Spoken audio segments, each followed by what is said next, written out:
देखते रहिए the prime news Abdurrahman के साथ। द प्राइम न्यूज़ की इस वक्त की ताज़ा खबर के साथ मैं अब्दुर्रहमान आपका इस्तकबाल करता हूँ।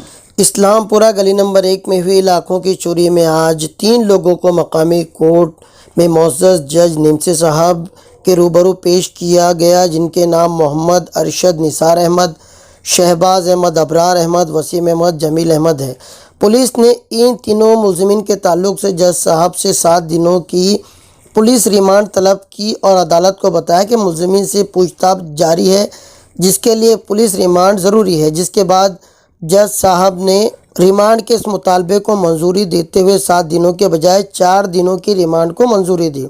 इन तीनों मुलज़िमीन पर 17,59,000 रुपये की चोरी का इल्ज़ाम है, जिन पर IPC की धारा 380, 454, 457 और 34 के तहत मुकदमा दर्ज है, जिनमें घर फोड़ी, रात के वक्त चोरी के इरादे से घर में घुसना, चोरी छिपे किसी इमारत में दाखिल होकर चोरी करना और एक से ज़्यादा अफराद का किसी एक गुनाह में एक जुर्म में मुलविस होना जैसे इल्ज़ाम शामिल है। इस मामले में पुलिस की तहकीकात जारी है। इसी मामले में एक नाबालिग मुलजिम का नाम भी सुनाई दे रहा है, जिसकी तफसीलात आना बाकी है।